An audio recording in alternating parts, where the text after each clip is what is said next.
Paz do Senhor, pessoal. Já temos falado bastante aí acerca dos anjos, né, da angelologia, nas diversas tradições aí dos povos, nos movimentos místicos, tá ok? Nas influências que eles têm tentado exercer dentro das religiões. E dando continuidade, né, já vimos aí na aula passada, começamos a entrar no tema acerca da hierarquia angelical, que vamos dar continuidade aí num capítulo específico para isso, tá?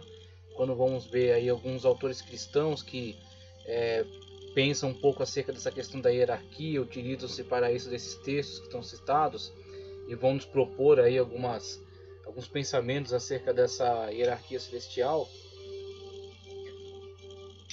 Mas não só dentro do cristianismo, vamos ver como essa questão das hierarquias, elas são muito relevantes dentro de movimentos místicos, principalmente aqueles que encaram a questão do ser angelical como um ser emanado de Deus e não como um ser criado.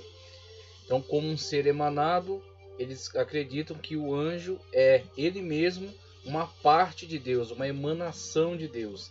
E assim eles buscam uma forma de contato, de comunicação com estes seres espirituais, acreditando que podem então obter uma elevação, podem aumentar em nível espiritual até chegar ao nível de Deus. Então por isso que eles têm um interesse ressaltado na questão da hierarquia.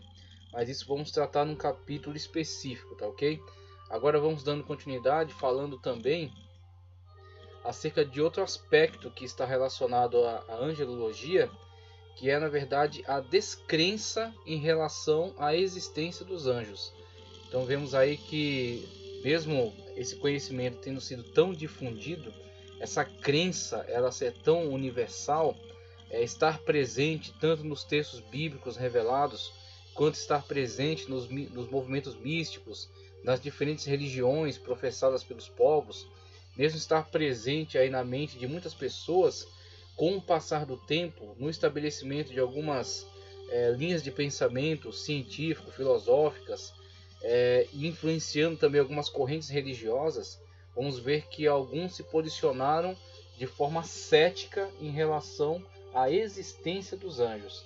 Ok? E é isso que acontece, é isso que estamos começando a ver aqui, principalmente com o surgimento dos movimentos, né, de libertação do pensamento de dentro do arraial da igreja.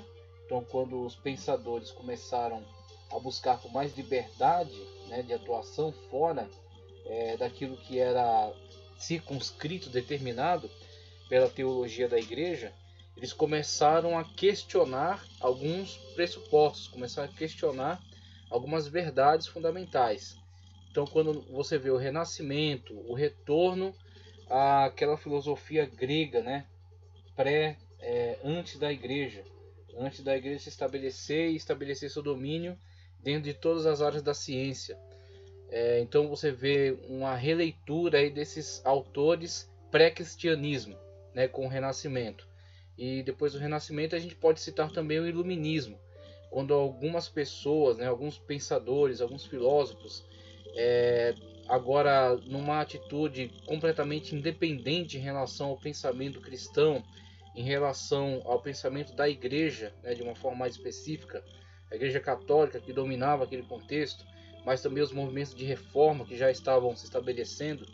Vemos aí estas mentes que entendem ser iluminadas e acreditam que têm competência, capacidade para falar acerca de todos os temas, tanto que surge aí no meio deles os chamados enciclopedistas, tá, okay? Que vão nos legar aí esse material de estudo que procura abrir um leque de conhecimento sobre todas as áreas, procura analisar, procura definir todas as áreas do saber. Então vamos surgir aí esses movimentos de pensamento que procuram sempre caminhar paralelamente ao pensamento da igreja, paralelamente à teologia estabelecida dentro da igreja, ok? E também dão as costas aí aos referenciais bíblicos, a forma como a Bíblia se posiciona em relação a muitos temas. Então cresceu, se tornou um movimento muito importante, muito relevante, um movimento que vai influenciar muitos povos, muitas nações, que vai trazer uma grande transformação a diversas áreas do saber, a ciência, a tecnologia, tá ok? Vão ser influenciadas aí por grandes mentes que vão surgir nessa época. E juntamente com esses pensadores, vamos ter também dentro da igreja, e principalmente da igreja reformada, a gente vê muito mais forte isso no contexto alemão, alguns pensadores da teologia que começam a tentar acompanhar algumas tendências presentes no iluminismo. Tá certo? Então vemos aí o iluminismo, seguido a isso o existencialismo, nós temos aí o surgimento de algumas hipóteses, algumas teorias que são completamente excludentes em relação à realidade de Deus e do sobrenatural. Você vê surgir o marxismo, a economia, a política. Você vê o darwinismo trazendo o naturalismo, né? Essa análise dentro do campo da biologia, das ciências. A proposta do evolucionismo, que exclui a questão da criação de Deus como criador de todas as coisas, como criador do homem, como criador do mundo, como criador do universo. Então eles dão as costas a esses conceitos. E vemos aí surgindo esses grandes vultos, né, que vão questionar e que vão criticar, que vão se opor a todo esse conhecimento que já era firme, estabelecido dentro das tradições de diversas gerações. E aí vemos levantar-se outros grandes pensadores, Spinoza, né, com essa questão naturalista, dizendo que Deus é a própria criação, não há uma separação, Deus não é uma pessoa, não é um indivíduo separado da criação, mas é a própria criação, então traz Deus e mistura ele com a própria criação. Nietzsche vai questionar também esses conceitos construídos dentro da igreja, chamando até como muleta dos pobres, né, como forma de impedir a ação dos fortes, manter o forte submisso, ou pelo menos limitado pelos medíocres, pelos fracos, pelas pessoas que precisam serem apoiadas aí pela religião e que na verdade são dominadas por ela. Então muitos pensadores que vão se colocar de uma forma até agressiva. Tem Freud também dentro da psicanálise, que vão se posicionar de uma forma um tanto agressiva, lançando um olhar pejorativo até sobre alguns pressupostos presentes aí dentro do conceito teológico e, mais importante, presente dentro da Sagrada Escritura.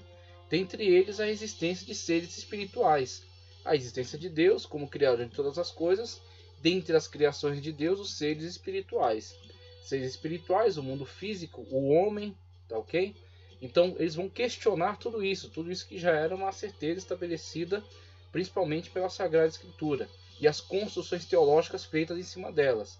Claro, nem toda construção teológica é feita corretamente. Muitas distorções, muitos erros, muitos absurdos.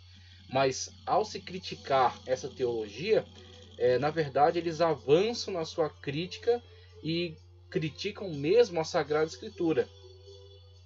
E onde vemos surgir dentro da própria teologia um movimento que tenta acompanhar essas tendências, aproveita muito das suas ideias, transporta isso para dentro da teologia, tá certo? Aproveita essas ideias dentro da teologia e lança agora um olhar sobre a Escritura a partir desse prisma. A partir desse prisma iluminista, existencialista, materialista, tá ok? Racionalista, empirista, antissobrenaturalista. E aí vamos ver surgir um nome que eu acredito ser o mais famoso dentro dessa área. É Bultmann mesmo, eu cito bastante ele durante as aulas porque é o que eu mais conheço. Claro que existem outros grandes nomes, mas eu cito ele como um exemplo referencial desse movimento que vai tentar analisar a Bíblia a partir desses pressupostos, tá ok? Um pressuposto antissobrenaturalista. Nós vemos uma análise viciada a priori. Então, se a priori exclui-se o sobrenatural, toda a sua análise estará viciada por esse ponto de vista, esse pressuposto. E aí o pressuposto antissobrenaturalista que vai dar surgimento à chamada desmitologização da Escritura. Então reporta-se como mito tudo aquilo que a Escritura diz ser sobrenatural, tá certo? Aquilo que não está ao alcance da análise científica empirista do homem. Então, escapa a possibilidade de análise do homem, é sobrenatural. Bultmann vai qualificar como mitológico e vai propor então a desmitologização, fatiando a Escritura em partes mitológicas, partes verídicas, reais, né, verdadeiras. E essas partes verdadeiras geralmente conceitos éticos e morais e nada, não consente nenhuma possibilidade de realidade, aquilo que são narrativas acerca de milagres e de sobrenatural. Então esse tipo de posicionamento vai criar certamente uma postura de desprezo, de desdém pelas narrativas bíblicas, pelas afirmações bíblicas no que diz respeito aos seres espirituais, no que diz respeito aos anjos. Então, só para fazer uma pequena leitura, uma breve leitura do texto que eu coloquei aí, citado no slide, o pensamento científico e filosófico alimentados pelos pensadores da era dos iluministas influenciaram muitos teólogos a adaptarem sua teologia a conceitos antissobrenaturalistas, surgindo a chamada desmitologização da escritura, da Bíblia, né? E, enfim, o forte ceticismo em relação às declarações bíblicas com relação à existência dos seres celestiais ou espirituais, né? Como os anjos e os seres decaídos, ou demônios e Satanás. Satanás e os demônios. E tal sentimento tem contaminado, e aí eu coloquei uma continuidade, mas não é necessário a gente ler, porque a ideia já foi comunicada. Então tem essa questão do surgimento dessas linhas de pensamento, da sua total separação em relação a qualquer influência que venha da Sagrada Escritura, da teologia, da igreja, ou até das tradições populares já difundidas ao longo de toda a história. Então apartam-se totalmente disso, ok? E na verdade não somente se apartam, mas atacam e querem qualificar, querem classificar, né? Querem circunscrever todas essas declarações meramente ao campo mitológico, quase que imaginário, simplesmente a meras alucinações, imaginações ou debilidade de uma sociedade arcaica que não tinha condições, não tinha instrumentos, a capacidade intelectual que eles julgam ter, de analisar essas questões e de dar uma explicação racional para elas. Então eles dizem, na falta da razão, entra o mito, a fábula, inventam histórias e por aí vai. Então eles reputam tudo isso pelo mito, pela fábula, né? Agora temos que esses mesmos pensadores, mesmo que em muitas coisas eles tenham sido de fato construtivos, tenham construído muitos saberes e tenham promovido algo que enriqueceu a sociedade em muitos aspectos, nem por isso eles estão sempre certos, nem por isso eles estão 100% corretos nas suas afirmações e nas suas análises. E muitos deles, ao longo da construção das suas ciências, o posicionamento que eles tiveram, os livros que escreveram, as teses que defenderam, muitos deles erraram. E é normal o erro, é normal o equívoco. São homens, são seres humanos falhos, limitados. Então, muitas das vezes conseguiram construir uma ação que foi proveitosa, mas mesmo na sua ação, nela havia muitos erros, eivada de muitos erros.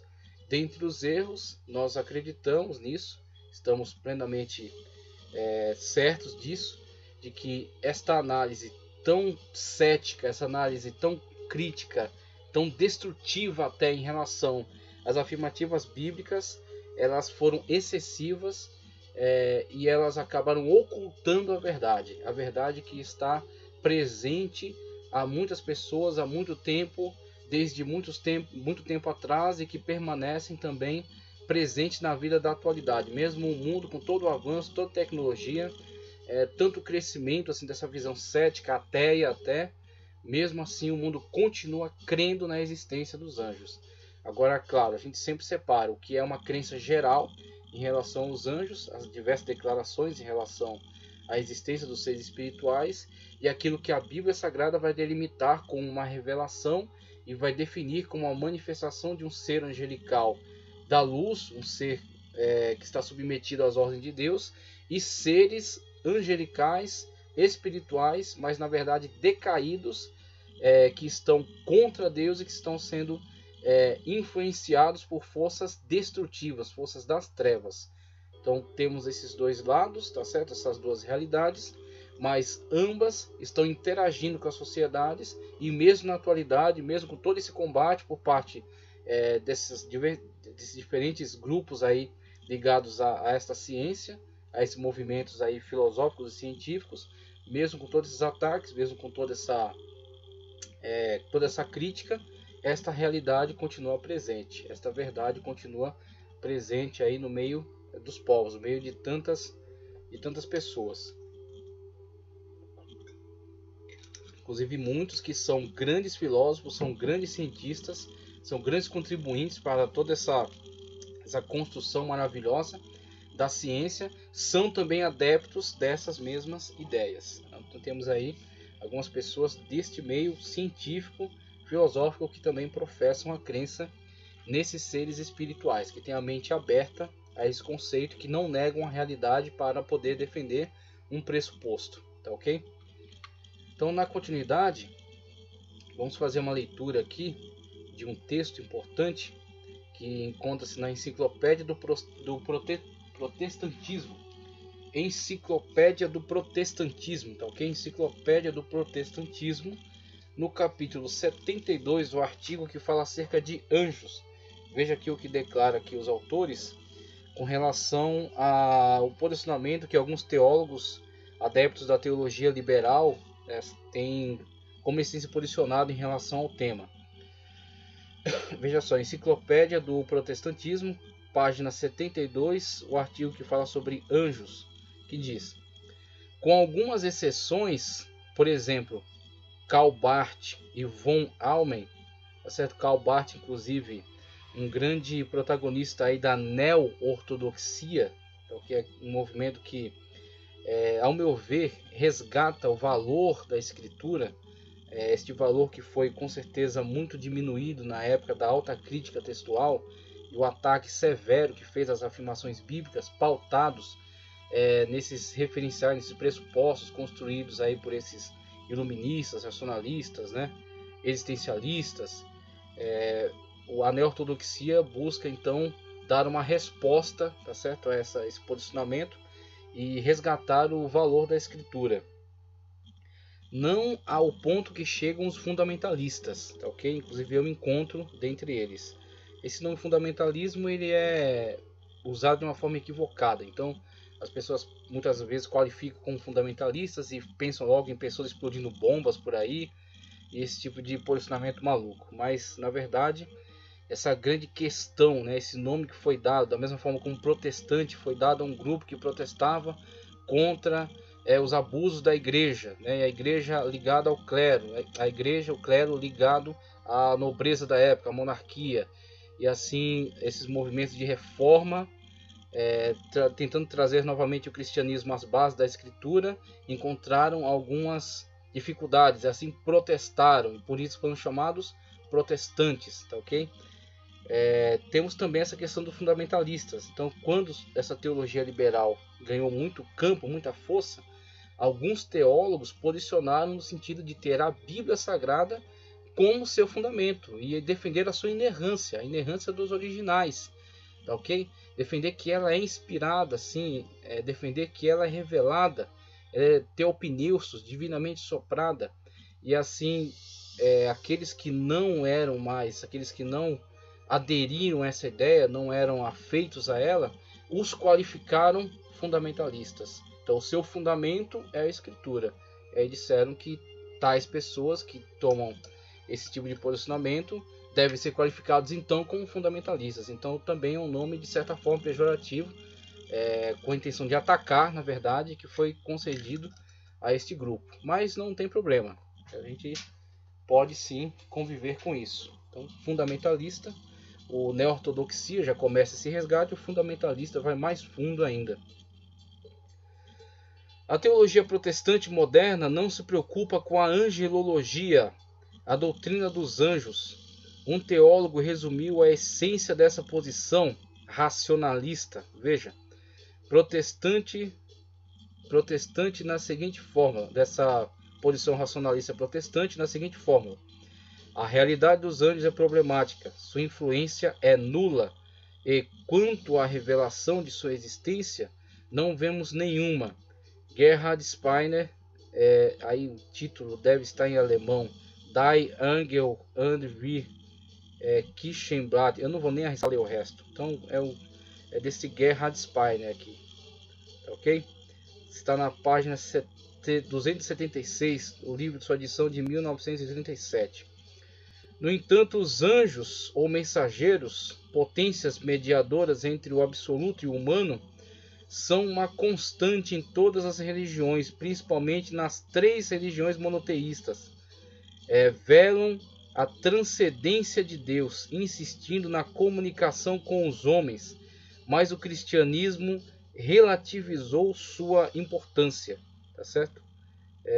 Deixa eu dar uma retornada aqui, ver se eu li corretamente. Está correto. Mas o cristianismo, esse cristianismo, né, professado por esses senhores, relativizou sua importância, pois há um só Deus e um só mediador entre Deus e os homens.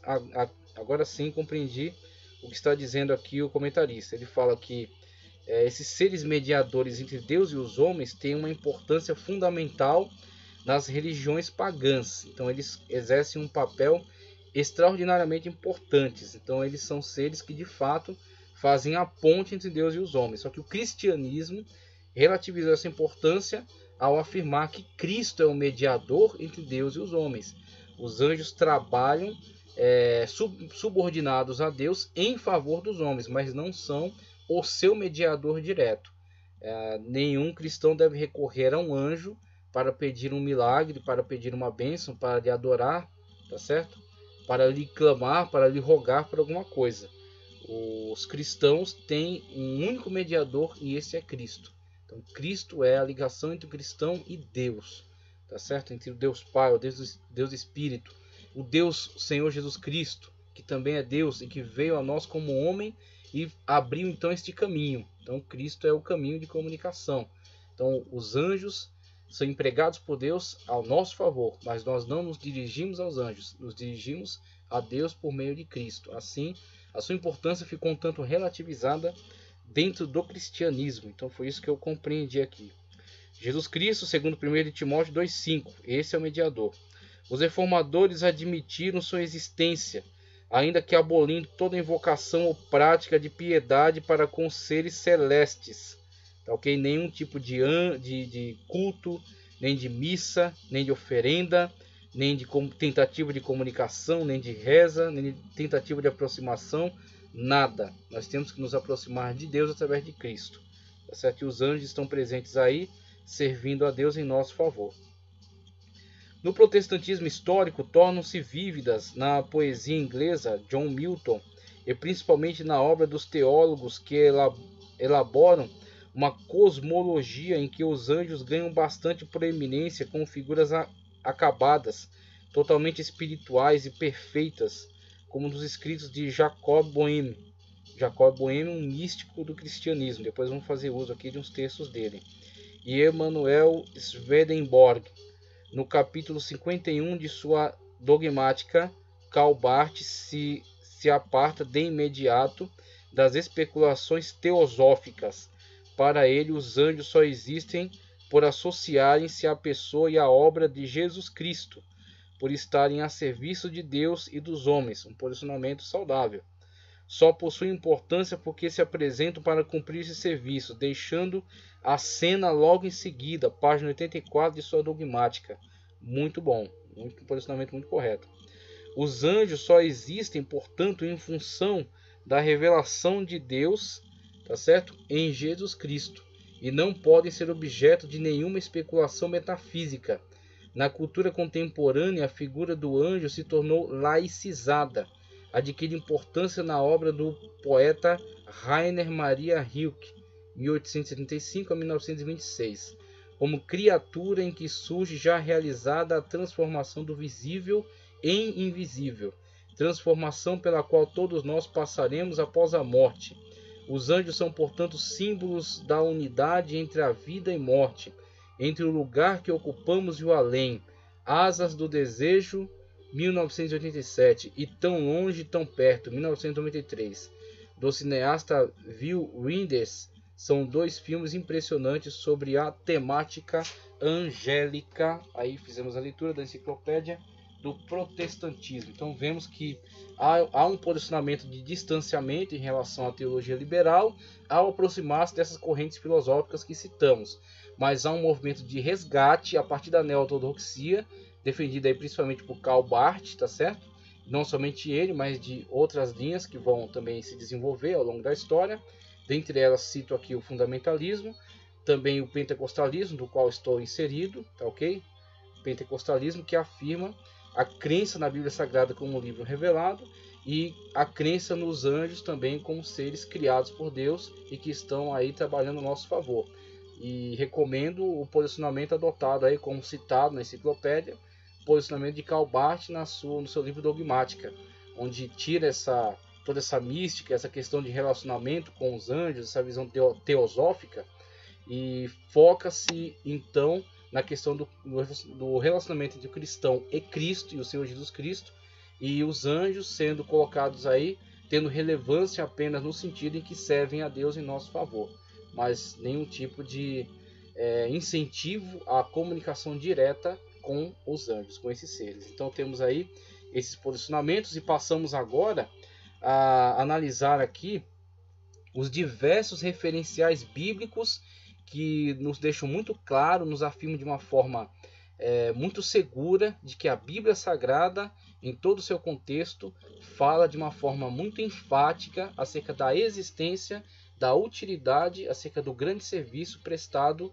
por Deus através de seus anjos. O grande serviço, então, que é conferido ao encargo, né, desses anjos. Os anjos são empregados por Deus em nosso favor, e isso está plenamente revelado ao longo de toda a Escritura. Então vamos ver aqui, a partir de agora, alguns referenciais.